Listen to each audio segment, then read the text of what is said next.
ताराचंद बेलजी तकनीकी कृषि का मूल आधार प्रकृति का ऊर्जा विज्ञान है। जहाँ जैसी ऊर्जा होगी वहाँ वैसे अणु और जीवाणु बनते हैं। जहाँ निगेटिव ऊर्जा होती है वहाँ निगेटिव अणु और जीवाणु ही बनते हैं, और जहाँ पॉजिटिव ऊर्जा होती है वहाँ पॉजिटिव अणु और जीवाणु ही बनते हैं। इसीलिए टीसीबीटी कृषि पद्धति में सर्वप्रथम ऊर्जा परिवर्तन का ही कार्य किया जाता है। इस पद्धति में ऊर्जा परिवर्तन के दो आयाम हैं, पहला अग्निहोत्र और दूसरा प्रार्थना।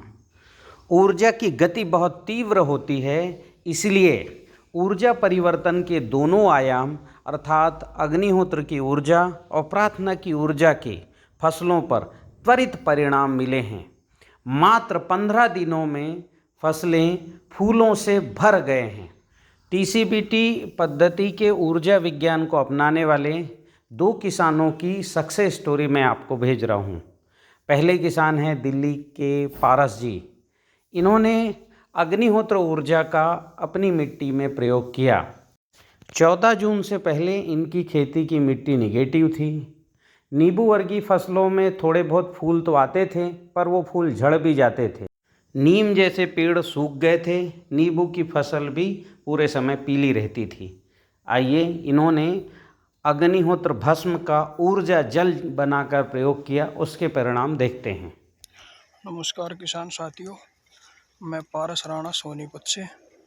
ये मैंने 1.25 साल पहले नींबू के पौधे लगाए थे और गुरुजी की टेक्निक अभी मैंने स्टार्ट की है इसमें। तो मुझे फंगस की बहुत ज़्यादा प्रॉब्लम आ रही थी। दूसरा, मेरे जो पौधे थे वो फुटाव नहीं कर रहे थे, जिसमें अब तक फ्लावरिंग नहीं आ रही थी, बहुत काफ़ी झड़ रही थी। तो मैंने इसमें एक बार गुरुजी की टेक्निक से ऊर्जा जल डाला था और मैंने इसमें खट्टा जैव रसायन का स्प्रे किया था। मात्र 1 स्प्रे और 1 बार ऊर्जा जल डालना है। आप फ्लावरिंग देखिए इसमें। और इसमें दूसरा कमाल ये हो गया कि आप देखें नीचे वाटर शूट है हमारे पौधों में। अब आप वाटर शूट में देखो फ्लावरिंग, ये वाटर शूट है जी, ये निकलने लग रही है। इसमें भी फूल है, ये आ रहा है। और ये यहाँ देखो आप,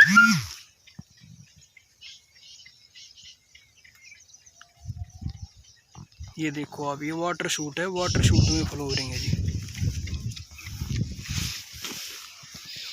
ये देखो, बहुत अच्छा रिजल्ट है। मैं गुरुजी को दिल से धन्यवाद देता हूँ कि आपके प्रयास से हमें काफ़ी सफलता मिल रही है। ये देखिए जी, ये मेरा इसमें दूसरा नींबू का पौधा है। और इसमें भी ये देखो आप, वाटर शूट है, इस पे भी फ्लावरिंग चल रही है। ये देखो जी,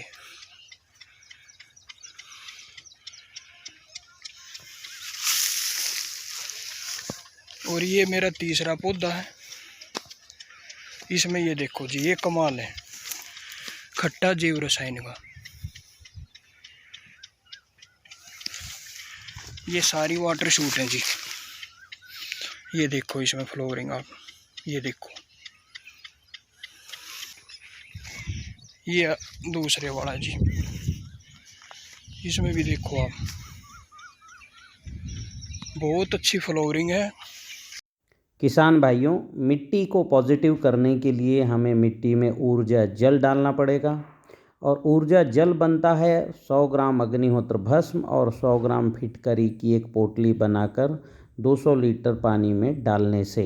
24 घंटे इस पोटली को 200 लीटर पानी में डालें और सिंचाई के पानी में मिलाकर इस ऊर्जा जल को मिट्टी में चलने दें। यदि सिंचाई नहीं हो रही है तो आप इस 200 लीटर पानी में और 200 लीटर पानी मिला के और स्प्रे पंप से ऐसे डालना है कि मिट्टी भीगे। और ऐसे जो है 2-3 स्प्रे करना पड़ेगा। जुताई के पहले एक स्प्रे करो, फिर जुताई होने के बाद फिर स्प्रे, फिर बुआई के पहले, ताकि पूरे मिट्टी में इस ऊर्जा जल को अच्छे से फैल जाए। तो या तो आप सिंचाई के पानी में मिला के पूरे खेत में डाल दो, या ऐसा स्प्रे करो कि मिट्टी अच्छे से भीगे। अग्निहोत्र भस्म कैसे बनाते हैं, इसके लिए मेरे YouTube चैनल ताराचंद बेल जी की पाठशाला के YouTube चैनल में जाकर देखें। इसका लिंक मैं सब्सक्रिप्शन बॉक्स पर दे भी रहा हूँ। मिट्टी की ऊर्जा को पॉजिटिव बनाने का दूसरा प्रयोग है प्रार्थना। हे धरती माता, यह भूमि मेरे फसलों के पोषण के लिए है। कृपया आप अपनी शक्ति प्रदान करें। हे ईश्वर, इस कार्य में मेरी मदद करें। इतनी प्रार्थना अपने माथे को धरती से टिका करके करनी है और यह प्रार्थना किसान को रोज करनी है। क्यों? क्योंकि प्रार्थना का असर सुबह से शाम तक ही रहता है। 12 घंटे ही प्रार्थना का असर रहता है, इसलिए प्रार्थना किसान को प्रतिदिन करनी पड़ेगी। अग्निहोत्र भस्म केवल 2-3 बार डालें तो पूरे फसल तक मिट्टी पॉजिटिव रहती है, परमानेंट पॉजिटिव रहती है। लेकिन अग्निहोत्र का असर टेम्परेरी होता है, तात्कालिक ही होता है। सुबह की प्रार्थना शाम तक ही प्रभावी रहती है।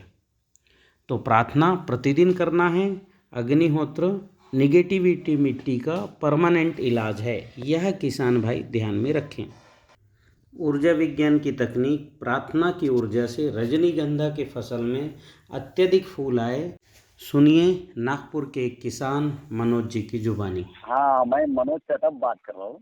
जी मनोज जी, नमस्ते। तो रजनीगंधा लगाया है मैंने। जी। हाँ, तो रजनीगंधा की खेत की मिट्टी लाके वहाँ पे नमन किया था। जी। हाँ, तो उसका असर खेत में इतना बढ़ गया और फूल पे कि क्वालिटी भी इतनी बढ़ गई और उत्पादन भी इतना बढ़ गया। आपने बताया था कि आप फूल निकालते निकालते थक जाओगे। अच्छा, प्रार्थना का क्या असर है? हाँ, आधे एकड़ में पहले साल 10-15 किलो तक ही जाते हैं बोले, बाकी लोग तो अपने 75 किलो पर गए फूल। अच्छा। जो सबसे बढ़िया क्वालिटी के थे। जी जी। हाँ, तो बाकी लोगों के 70-80 रुपए किलो जाते थे, तो मेरे 200-300 रुपए किलो जाते थे। तो बाकी लोग बोल रहे थे कि आपने ऐसा क्या किया कि सेडनेट में लिए है क्या फूल? तो मैंने खुली जगह पे ही लिए। सेडनेट के ऊपर माल निकल रहा है अपना। तो धूप के समय में मेरे फूल इसका असर हो गया प्रार्थना का। हाँ, असर होता है ना। ऊर्जा विज्ञान है ना ये। प्रार्थना जो है वो सूक्ष्म है ना। हाँ, सूक्ष्म रूप से काम करती है।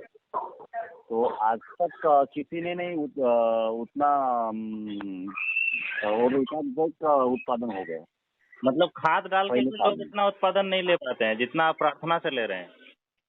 हाँ, प्रार्थना से ही उतना असर हो गया कि मार्केट में बाकी लोगों का जब सीजन में 70-80 रुपए किलो फूल जाते थे, तो अपने 200-300 रुपए किलो जाते। हाँ, वही तो आपने बोला था कि वो थक जाएंगे, बोले आप तो अभी तक गए हम।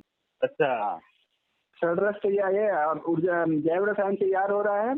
तो अभी मतलब मैं तो सुन के सरप्राइज हूँ कि 75 केजी बोले तो थोड़ा नहीं होता फ्लावर, और वो भी निशिगंधा। ठीक है, बहुत बढ़िया बात है। बहुत बहुत आधे एकड़ में बधाई। इसका उत्पादन आज तक किसी ने नहीं लिया।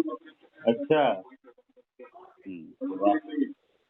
और मंडी में रेट भी इनकी फूलों की ना बहुत ही अलग है। हाँ। बहुत बढ़िया। किसान भाइयों, टीसीबीटी कृषि पद्धति को समझने के लिए इस पद्धति द्वारा प्रकाशित कृषि पंचांग को सोल वेबसाइट पर जाकर जरूर बुलवाएं और इस पद्धति का अधिकृत यूट्यूब चैनल ताराचंद बेल जी की पाठशाला को लाइक करें, शेयर करें और सब्सक्राइब जरूर करें। बहुत बहुत धन्यवाद।